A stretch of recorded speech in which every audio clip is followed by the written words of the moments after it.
अली बुखारी साहब हमें ज्वाइन करें। Thank you so much Ali Bukhari साहब for being on the programme. आज अल-कादिर ट्रस्ट केस में जमानतों की दरख्वास्तों पर समाअत नहीं हो सकी है। सलमान सफदर साहब कहते हैं कि हमारे तो केसेस ही नहीं लग रहे। अडियाला के दरवाजे आसान हैं, इस्लामाबाद हाई कोर्ट के दरवाजे मजबूती से बंद हैं और ये ताले खुलना नामुमकिन नजर आ रहे हैं। सो इस्लामाबाद हाई कोर्ट से नाउमीदी है क्या? बिस्मिल्लाहिर्रहमानिर्रहीम, बहुत शुक्रिया आपका। देखिए, इसको नाउमीदी ही कहते हैं ना। अगर आपको उम्मीद या नाउमीद का फैसला तो तब करेंगे ना जब आपके केस फिक्स होंगे, जब आप इंसाफ तो तब देंगे ना जब आपके सामने वो फाइल आएगी, आप बहस करेंगे तो फिर आप इंसाफ के तराजू पूरे करते हुए काम करेंगे। फिर आपको पता चलेगा कि आप मेरिट पे फैसला करते हैं या डी मेरिट पे, या आपको सारे नंबर से ला के यहाँ अगर बैठाया गया है तो उसकी वजूहत क्या है। अब बात यह है कि सिंपल सी बात है जो हर पाकिस्तानी आम फहम सुनने वाले के लिए भी बहुत ज़रूरी है समझने के लिए, कि जो खान साहब का ये केस है और इसमें बुशरा बीबी को पनिशमेंट हुई है, बुशरा बीबी की पनिशमेंट है 7 ईयर्स। जो 7 ईयर्स पनिशमेंट होती है वो प्रोबेटरी क्लॉज में फॉल नहीं करती, नॉन प्रोबेटरी क्लॉज में फॉल करती है और लेसर पनिशमेंट में जाती है, और वो खातून भी हैं। और उनकी सस्पेंशन जो है वो फाइल हुई जनवरी के महीने में, आज अक्टूबर चला गया। 10 महीनों के अंदर जो है वो फिक्स नहीं हुई सुनने के लिए, जबकि पाकिस्तान में कोई ऐसी मिसाल नहीं मिलती कि किसी खातून को अगर कन्विक्शन हुई हो और उसकी सस्पेंशन जो है वो 10 महीने सुनी ना गई और 7 साल तक सजा और वो जेल में हो। तो ये तो मुंह बोलता सबूत है। फिर आपने फिक्स किया लास्ट डेट पे, दूसरी तरफ से जनाब वकील साहब बीमार हैं, उससे पहले फिक्स हुआ ये। एक दफा हम एप्लीकेशंस डाल के, डेलीगेशंस मिल के यार खुदा का वास्ता है केसेस तो लगा दें हमारे, तो पता ये चला जनाब के आज लगेगा कल लगेगा, हम करते हैं ये। जनाब लास्ट डेट ऑफ हियरिंग पे वकील साहब बीमार थे, हमने कहा सर मंडे की डेट रखते हैं, अगर थर्सडे था उस दफा तो कहा अच्छा रखते हैं। उसके बाद पता चला जी 16 की डेट आ गई, 25 के बाद 16, ठीक है, ऑलमोस्ट पौने महीने के बाद। और आज जब सुबह हम गए तो पता चला लिस्ट कैंसिल हो गई है जी। अच्छा है क्या भाई, क्यों कैंसिल हो गई है? पता ये चला जनाब की लिस्ट इसलिए कैंसिल हो गई है कि सुप्रीम कोर्ट में जज साहब की तकरीर है, कोई तकरीरें सुनने जाना है। यार को खुदा का खौफ करें, आप इंसाफ देने बैठे हुए हैं, इंसाफ के तकाजे आपने पूरे करने हैं, या आपने जाके मैं अब क्या इससे आगे अल्फाज यूज करूं। तो ये सारी चीजें जो है आपके सामने नजर आ रही है, मुंह बोलता सबूत है। जब भी आपका जो है वो फेयर फ्री ट्रायल हुआ, फेयर फ्री आपकी चीजें आई, तो उस टाइम आपको एक ही रिजल्ट नजर आया, और वो रिजल्ट बड़ा सिंपल सा खान साहब ने इसी सिस्टम में खान साहब ने पैरोल पर रिहाई की ऑफर किया है। सो एक तरफ अदालतों के दरवाजे नहीं खुलने का कह रहे हैं, दूसरी तरफ जानब ये उम्मीद है कि हुकूमत पैरोल पर रहा करेगी। ऑब्वियसली हुकूमत ने ऐसा नहीं करना, तो इस रिक्वेस्ट की क्या वजह थी? देखिए जी, ये कोई रिक्वेस्ट नहीं है, और ना ही मैं समझता हूँ कि खान साहब ने खुद किसी को कहा। जब खान साहब ने खुद कहना होता है तो सीएम उन्होंने चेंज किया, तो उन्होंने बुला के वहां पर जितने भी जर्नलिस्ट कोई 2-4 सो कॉल्ड बैठे हुए थे उनको कहा कि जी सीएम में चेंज कर रहा हूँ और ये नया सीएम होगा। तो बात यह है कि अगर ऐसी चीजें कोई होती भी हैं तो under the provision of law होती है ना। अब बात यह है कि जिन लोग 17 सीटों से प्राइम मिनिस्टर बैठ जाए, हारे हुए लोग सीएम बन जाए, तो उनसे आप तो करें। और 26वीं अमेंडमेंट के बाद जो अवाम के कॉन्स्टिट्यूशन के ऊपर शबकून मारा गया, आधी रात को अमेंडमेंट लाएगी, और उसके बाद ला के आप इस तरह के ऑफिसर्स बैठा दें। अब जो बात आपने कही, जो पैरोल की बात है, वो लीगल लेजिटिमेसी के अंदर रहते हुए बात है, लीगल फ्रेमवर्क के अंदर रहते हुए बात है। अब अगर खान साहब ने यह कहा है कि अगर अफगानिस्तान के साथ बात करनी है, और बड़ा सही कहा उन्होंने, आपको भी पता है, हमें भी पता है, पूरी दुनिया को पता है, पाकिस्तान का 80% वोटर जो है वो इमरान खान को वोट देके बैठा हुआ है, हम लोगों को वोट देके बैठा हुआ है, जिसके नुमाइंदे थे।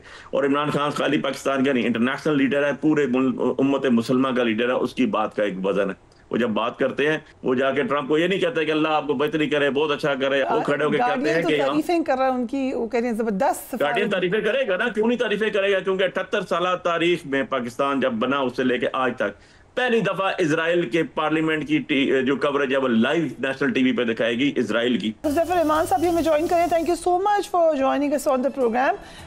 सुहेल अफरीदी साहब ने आपकी वफाकी और पंजाब हुकूमत को लिखा कि वो एक मुलाकात करना चाहते हैं बानी पीटीआई से, इसके लिए इंतजामात कर ले। क्यों नहीं आप मतलब इसमें क्या हर्ज है कि अगर मुलाकात हो जाए? जी कोई हर्ज नहीं है जी, बिल्कुल जो जेल मैनुअल है उसके तहत सबकी मुलाकातें कराई जाती हैं, इनकी भी करा दी जाएगी।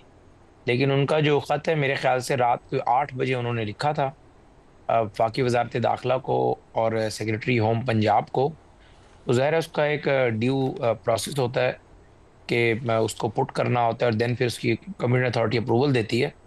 और उन्होंने कहा कि आज उन्होंने मुलाकात करनी है, तो ज़ाहिर है बानी तहरीक इंसाफ एक तो हाई प्रोफाइल कैदी हैं और उनसे मुलाकात का एक मैकेनिज़्म है, तो उसको इंशाल्लाह ताला फॉलो करेंगे और सुहेल अफरीदी साहब की आइंदा चंद रोज़ में मुलाकात करा देंगे जी इंशाल्लाह ताला। हमारे साथ अली बुखारी साहब मौजूद हैं। उन्होंने क्वेश्चन किया है कि आप लोगों ने इजरायली पार्लियामेंट की कार्रवाई आपके दौरे हुकूमत में क्यों चलाई गई?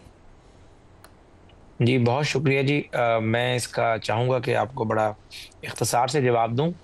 देखिए, पहली बात तो ये है कि कोई इसराइली पार्लियामेंट की कार्रवाई नहीं दिखाई गई।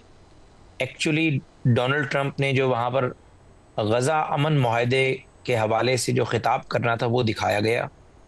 और आज जो हमारे दोस्त पाकिस्तान तहरीक इंसाफ के इसराइल के मुखालिफ और फ़लस्तीन के हकूक़ के चैम्पियन हैं, काश उनमें ये अखलाकी करेज होती कि वो बानी तहरीक इंसाफ से भी किसी वक्त में पूछ सकते कि उनकी जो तीसरी बेटी हैं वो रहती तल अवीव में है, और तल अवीव से जब वो आती हैं जमायमा स्मिथ से मिलने, फिर वो वक्त जो है जमायमा स्मिथ के पास गुजारती हैं। काश ये इनसे पूछ सकते कि नेतन्याहू का दुनिया में सबसे बड़ा जो फाइनेंसर है और उसकी इलेक्शन कैंपेन को जो फंड करता है वो स्मिथ फैमिली है, और ये पूछ सकते कि उस स्मिथ फैमिली का जो सब वारिस है बानी तहरीक इंसाफ, एक मुसलमान को छोड़कर उसकी जो है मेयर लंदन के लिए कैंपेन चलाते रहे। काश इनमें ये करेज होती, इसका जवाब काश इनमें ये करेज होती। अगर आपने बेटी का जिक्र किया, वो एक प्राइवेट डिसीजन है, ये एक नेशनल टीवी की बात है। मैंने प्राइवेट डिसीजन की बात ही नहीं कहा, मैंने प्राइवेट डिसीजन की बात ही नहीं की। जब आप एक कौमी लीडर होते हैं तो हमने कभी आपकी बेटी या इस पे बात नहीं करते, लेकिन जब आप बार बार करते तो हैं वैसे उन सब चीजों को नजरअंदाज कर जाते हैं कि आज तक अक़वाम मुत्तहिदा में इस साल और इससे पिछले साल जितना शहबाज शरीफ साहब ने फ़लस्तीन का मुकदमा लड़ा, फ़लस्तीन के डिप्लोमेट्स खुद ये बात कहते हैं कि हमारे कभी यासिर अरफात ने हमारा मुकदमा ऐसे नहीं लड़ा, ये रिकॉर्ड के ऊपर है। और जितना फ़लस्तीन ने उसको सराहा वो सारा जो है रेसिस्ट हिस्ट्री, और अगर इसके ऊपर कोई एतराज़ होता सबसे पहले फ़लस्तीन करता। लेकिन फ़लस्तीन को इस बात का पता है कि पाकिस्तान ने गज़ा अमन मुआहदे के लिए और फ़लस्तीन की जंग लड़ने के लिए क्या क्या किया। और जब सब लोग बैठे हुए थे, पाकिस्तान वाहिद मुल्क था जिसके हेड ऑफ स्टेट और जिसके डीपीएम सब लोग उठकर, जब नेतन्याहू का खिताब आया तो उठकर बाहर चले गए।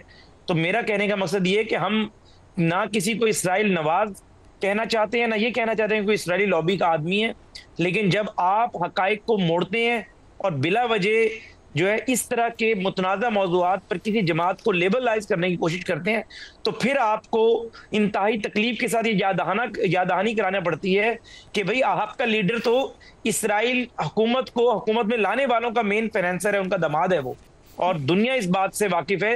ये एक ओपन सीक्रेट है। मैं बात कोई ऐसे नहीं कर रहा कि सिर्फ इल्जाम लगा दिया। अगर उनकी बेटी का मैंने जिक्र किया है तो ये एक मुल्क का वो वजीर आजम साबिक जो बार बार इसराइल इशू पे बात कर रहे हैं। आज मैंने बात कर दी है, इससे पहले कभी की होगी, कभी आपको भी ये बात करनी चाहिए ना कि कभी बानी तहरीक इंसाफ ने ये कहा है कि मेरी बेटी जो है वो इसराइल के दारुल हुकूमत तल अवीव में रहती है। कभी बानी तहरीक इंसाफ ने कहा है कि स्मिथ फैमिली से मैं बिल्कुल डिस्टेंस कर रहा हूं, या मेरे बेटे जिस घर का नमक खाते हैं वही वो नमक नेतन्याहू को भी खिलाता है। तब तो आप बात ही नहीं कर रहे। आज आप सिर्फ और सिर्फ डोनाल्ड ट्रंप की एक स्पीच को लेकर इतना बड़ा जवाब खड़ा कर रहे हैं। तो अगर आपने अपना तज्जिया करना है तो उसे बिल्कुल बराबरी में तोलें। और जब मैं एक पब्लिक फिगर बन जाता हूं तो मुझसे मुतालिक हर मालूमात जो है उस पर तबसरा और तज्जिया करना आप जैसे जादीदा जर्नलिस्टों का, एंकर्स का पूरा पूरा हक है। लेकिन अगर आप इस तरह कहेंगे मीठा मीठा हप कड़वा कड़वा थूथू, इसराइल के साथ सबसे ज्यादा पाकिस्तान क्या पूरी इस्लामिक दुनिया में किसी की जाती मरासिम है तो इमरान खान के हैं। आपका बीइंग डेविल एडवोकेट ये बनता है कि हुज़ैफा साहब इस तरीके से आप बहुत पर्सनल जा रहे हैं, तो भी आप बिला वजह इसराइल को बीच में लाकर आप हम पे तनकीद कर रहे हैं, हालांकि हम इसराइल को गाली देते हैं। इसराइल एक बेगैरत कमजोर मुल्क है। हम तो उस मुल्क को, मैं कहता हूं कि हमारी पार्टी का तो नजरिया है कि हम उसी कभी यानी एयर ट्रेवल उसकी जो हदूद में से ना करें। लेकिन आप बिला वजह हमारी सारी स्ट्रगल फलस्तीन उसे अप्रिशिएट कर रहे हैं, तुर्की उसे अप्रिशिएट कर रहा है, सऊदी अरब अप्रिशिएट कर रहा है। आप अगर कह रहे हैं कि नहीं इसराइली लॉबी है, तो इसलिए आपको याद दिलाया है कि असल इस मुल्क में इसराइली लॉबी कौन है।